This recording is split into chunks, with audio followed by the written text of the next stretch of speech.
మీ మోకాల నొప్పులకు ఎటువంటి సర్జరీ లేకుండా ఎపియాన్ పెయిన్ క్లినిక్ అందిస్తున్న అత్యాధునిక చికిత్స. న్యూట్రిషన్ ద్వారా ఈ డయాబెటీస్ని, థైరాయిడ్ని, అలాగే పీసీఓడి ఇష్యూస్ని మనం తగ్గించుకొని రివర్స్ చేసుకోవడానికి అవకాశం ఉంటుందా? డెఫినెట్లీ, చాలా కరెక్ట్. అది మన చేతిలోనే ఉంటుంది. అంత ఫుడ్ ఈజ్ మెడిసిన్ అంటుంటారు కదా. ఎగ్జాక్ట్లీ, అదే. అవును. సో అది ఇక్కడ అప్లై అవుతుంది, డెఫినెట్గా అప్లై అవుతుంది. సో ఇంకెక్కడ మెడికేషన్ యొక్క పాత్ర తగ్గిపోతుంది కదా న్యూట్రిషన్ ఉంటాయి అంటే. ఇది మరి డిఫరెంట్గా నేను పోర్ట్రే చేస్తాను. మనకు ఒంట్లో బాగాలేదంటే మనం మెడిసిన్ తీసుకుంటాము. ఇప్పుడు మనం చెప్పే థైరాయిడ్ ఇవన్నీ ఏవైతే ఉంటాయో మనము ఒక మెడిసిన్ మనం తీసుకుంటున్నాము. అది కంప్లీట్గా తగ్గిపోతుందా, అది డాక్టర్ డెసిషన్ డెఫినెట్లీ. బట్ ఆహారం ద్వారా మనం అది కంట్రోల్ చేసుకున్నప్పుడు డోసేజ్ మాత్రం మనం అది కూడా డాక్టరే మళ్ళీ చెప్పాలి. మనం ఓన్గా మన డెసిషన్ తీసుకోకూడదు. డెఫినెట్లీ ఆ అవకాశం కూడా ఉంటుంది. మనం డయాబెటీసే తీసుకోండి, షుగర్ పెరుగుతున్న కొద్దీ మెడిసిన్ పెరుగుతూ ఉంటుంది, అవునా కదా? ఇన్సులిన్ వరకు వెళ్ళిపోతారు. డైట్ కంట్రోల్ చేసినప్పుడు మెల్లగా ఇన్సులిన్ తగ్గిస్తారు, షుగర్ ట్యాబ్లెట్స్ అని తీసుకుంటున్నాం తగ్గిస్తారు, అవునా కదా? సేమ్ వే మెడిసిన్ తక్కువైపోతుంది అంటే ఓకే, ఒక మంచి విధంగా మనం ఆలోచించాము అంటే అలా కూడా అనుకోవచ్చు. బట్ అదంతా కూడా ఒక ప్రాసెస్లోనే జరగాలి అండర్ ప్రొఫెషనల్ గైడెన్స్. ఇవారు వాటి అంటే అందులో ఇవన్నీ వచ్చేసేస్తాయి కదా. అంతే, అవును, అది కరెక్టే. ఆ జ్యూసెస్ కంటే ఫ్రూట్స్ మంచిది అంటారు. అంతే, ఫ్రూట్సే మంచిది. వెజిటబుల్ జ్యూసెస్ చాలా మంది తీసుకుంటూ ఉంటారు. షుగర్ స్పైక్ లేని కొన్ని కాంబినేషన్స్ ఉంటాయి వెజిటబుల్ జ్యూసెస్వి, అవి మామూలుగా రికమెండ్ చేయొచ్చు. బట్ అది ఓన్లీ డీటాక్స్ టైంలో అని చెప్పేసి అన్నా నేను. ఎప్పుడైనా సరే కావాలి ఇలా డీటాక్స్ కొంచెం అవుతుంది కదా, ఇలా క్యారెట్ జ్యూస్ లాంటివి, బీట్రూట్ జ్యూస్ లాంటివి తీసుకుంటున్నాను, నాకు షుగర్ స్పైక్ అలాంటిది ఏం లేదు అనుకుంటే మాత్రం డెఫినెట్లీ అలాంటివి మేము ఇంక్లూడ్ చేస్తాము. బట్ అదర్వైజ్ ఫ్రూట్స్ మాత్రం డెఫినెట్లీ జ్యూసెస్ లాగా తీసుకోకూడదు, ఓన్లీ ఫ్రూట్స్ లాగానే తీసుకోవాలి. అప్పటి దాంట్లో ఉన్న పీచు పదార్థం బాగా అవైలబుల్గా ఉంటుంది, న్యూట్రియన్స్ కూడా బాగా అవైలబుల్గా వస్తాయి. స్కిన్ యూత్ఫుల్గా ఉండాలంటే, ఎప్పటికీ యవ్వనం ఉండాలంటే, స్కిన్లో ఆ లేతదనం ఉండాలి అంటే ఆయిల్స్ చాలా మంచిది అంటారు, అందులో నెయ్యి చాలా మంచిది అంటారు. బట్ నెయ్యి విషయం వచ్చేసరికి మళ్ళీ దాని మీద బోర్డులు చర్చ, హార్ట్ ప్రాబ్లమ్స్ వస్తాయని ఇవన్నీ ఇంకో పక్క జరుగుతుంది కదా. మీరు ఏం సజెస్ట్ చేస్తారు, దీన్ని ఎలా చూడాలి? స్కిన్ హెల్త్కి మనకి సపరేట్గా కొన్ని న్యూట్రియన్స్ ఉంటాయి. అంటే ఏంటంటే vitamin A, omega 3 fatty acids, అంటే హెల్దీ ఫ్యాట్స్ ఏవైతే ఉంటాయో అవి, యాంటీ ఆక్సిడెంట్స్ అంటే ఫ్రెష్ ఫ్రూట్స్, ఫ్రెష్ వెజిటబుల్స్, ఇవన్నీ కూడా ఇంక్లూజన్ ఉంటాయన్నమాట. సో ఇవన్నీ కరెక్ట్గా తీసుకున్నాము అంటే మన స్కిన్ హెల్త్ చాలా మంచిది. ఇంకా మెయిన్గా వైటమిన్ సి. సో ఇలా మనం ప్లాన్ చేసుకుంటే స్కిన్ హెల్త్కి మంచిది.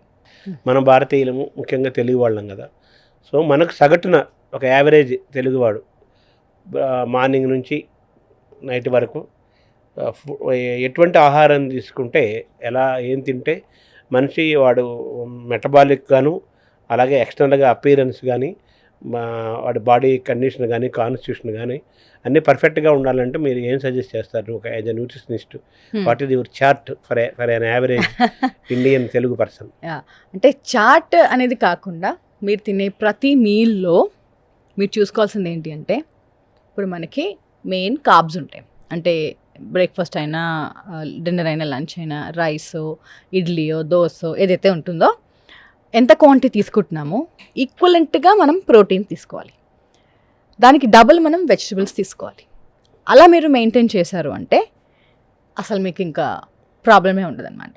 మధ్యలో ఎలాగో స్నాక్ ఆప్షన్స్ ఉంటాయి, ఇంకా అవి మనం కొంచెంగా టీ, కాఫీ, స్నాక్స్ లాంటివి, ఫ్రూట్ లాంటివి, నట్స్ లాంటివి తీసుకుంటూ ఉండొచ్చు. డీప్ ఫ్రైడ్ లాంటివి వారానికి ఒకసారి అలా ప్లాన్ చేసుకుంటూ, బయట తినాలన్నా కూడా హైజీనిక్ ప్లేసెస్లో మనం ఎలాంటి ఫుడ్ ప్రిఫర్ చేస్తున్నాము అది కూడా ప్లాన్ చేసుకుని హెల్దీగా తీసుకున్నారు అంటే మనకి ఇంకా అసలు ప్రాబ్లం లేదు. ఎక్సర్సైజ్ కూడా ఒక వారానికి 3 సార్లు తీసుకుంటూ, నిద్ర కరెక్ట్గా పోతూ, నీళ్లు కూడా మనం ఎంత తాగుతున్నాం అనేది కౌంట్ చేసి తీసుకున్నాము అంటే అసలు ఇంకా ఇది మనకి దగ్గరికి రాదు. అంటే మన తెలుగు ఫుడ్ అనగానే పచ్చళ్ళు, ఉప్పు, కారము, అన్నము దీంతో కూడి ఉంది కదా. వీటిని మెయింటైన్ చేసుకుంటూ మన ఎపటైట్ని, మన యొక్క ఆ క్రేవింగ్ని, అన్నింటిని కాపాడుకుంటూ కూడా హెల్త్ని కాపాడుకోవచ్చా? డెఫినెట్గా.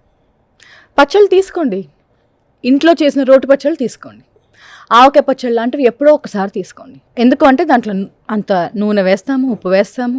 సో ఫర్మెంట్ అంటే కొంచెం ఫర్మెంట్ అయి ఉంటుంది కాబట్టి ఇప్పుడు అందరూ కూడా గట్ హెల్త్కి మంచిది అనుకుంటూ పికిల్స్ ఫేమస్ అయిపోయినాయి. కొంచెంగా వేసుకోండి. ఇప్పుడు వేడి చేస్తుంది, మనకు పడదు అంటే పక్కన పెట్టేసేయండి, అవసరం లేదు. రోటి పచ్చళ్ళు తినండి. నెయ్యి వేసుకున్న ఒక స్పూన్ వేసుకోండి. ఎప్పుడైనా ఒకసారి ఇప్పుడు ఇంత కంట్రోల్ చేసుకుంటూ మనకి ఎప్పుడైనా ఒకసారి తినాల్సిందే ఇవాళ అని ఎవరికైనా ఉంటుంది అది. అలాంటి రోజు ఒక్కరోజు మీరు కొంచెం ఎక్కువ తిన్నా కూడా అప్పుడు ఏమవ్వదు. అదే మీరు రోజు అలా ఎక్కువగా తీసుకుని బాడీకి లోడ్, బాడీ అంతా స్టోరేజ్ అయిపోతుంది ఆ ఫ్యాట్ అంతా కూడా. సో అలా కాకుండా మెల్లమెల్లగా ఎప్పుడైనా ఒక రోజు అలా డీప్ ఫ్రైడ్ అలాంటివి తీసుకున్నా పర్వాలేదు అనమాట.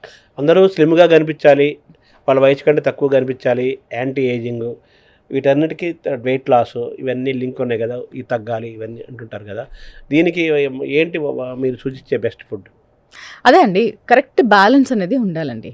రైస్ ఈటింగ్ అనేది ఎక్కువ అయిపోతుంది ఇప్పుడు. అందుకనే రైస్ మనకి లో గ్లైసమిక్ ఇండెక్స్ రైస్ అని వస్తుంది, రెడ్ రైస్ ఉంది, బ్రౌన్ రైస్ ఉంది. వీటికి అలవాటు పడాలి. లేదు నేను వైట్ రైస్ లేకపోతే నా వల్ల అవ్వదనుకుంటే ఇంకా మనం ఏం చేయలేము. మీరు అది స్టార్ట్ చేయండి. ఆ ఒక్క చేంజ్ అనేది తీసుకురండి. మీకు ఎంత చేంజ్ వస్తుందో మీకు అంటే ఒక నెల పాటు మీరు అది ఫాలో అవ్వండి. ఆ వైట్ రైస్ కాకుండా మీకు గట్ హెల్త్ ఇష్యూ ఉంటే మాత్రం డిఫరెంట్ ఆప్షన్స్ ఉంటాయి. ఒక ఏదైనా హెల్త్ ప్రాబ్లమ్స్ ఉన్నాయంటే definitely you can come back to me, నేను చెప్తాను మీకు. బట్ అదర్వైజ్ ఈ చేంజ్ ఒకటి తీసుకురండి. రైస్ ఇంతనే పెట్టుకుని దాంతోపాటు ఇంత ప్రోటీన్స్ తీసుకోండి. అది పప్పు కానీ, చోలే, రాజ్మా, లేకపోతే శనగల కూర, అది మామూలుగా సోయా కూర కానీ, చికెన్ కానీ, ఇలాంటి ఫిష్ కానీ, నూనె తక్కువ వేసుకుని పులుసు లాగా చేసుకుని అలాంటివి తీసుకోండి, పర్వాలేదు. రోటి పచ్చడి వేసుకోండి కంపల్సరీ. రోటి పచ్చడి కూడా మనం పచ్చగానే తింటాం, ఎక్కువ డీప్ ఫ్రై ఏమీ ఉండదు. నూనెతో మళ్ళీ పోపులో మళ్ళీ నూనె వేసి అదంతా అవసరం లేకుండా సింపుల్. మళ్ళీ అన్నం పెట్టుకుని మళ్ళీ ఆ కూర చేయడానికి అలా చేస్తూ ఉంటాం. లేదు, ఇంతనే రైస్ ఉండాలి, దీంతో పాటు కూర తినండి, దీంతో పాటు పప్పు తినండి. దాంట్లో కావాలంటే ఆ మసాలా తగ్గించామనుకోండి, మనం ఉత్త కూర కూడా మనం తినచ్చు. తర్వాత మనం మజిల్ స్ట్రెంగ్త్ చాలా ఇంపార్టెంట్ అంటారు కదా, మన ఇచ్చే ఫుడ్లో మజిల్ స్ట్రెంగ్త్ని పెంచే ఫుడ్ ఏముంటుంది? ప్రోటీన్స్.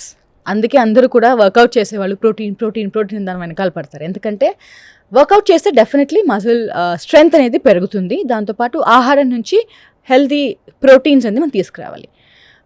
చికెన్, ఫిష్ కానీ, కోడిగుడ్డు కానీ, పప్పు, వెజిటేరియన్స్ అయితే శనగలు, బొబ్బర్లు, పెసలు, ఎనీథింగ్, ఎనీ ఫామ్.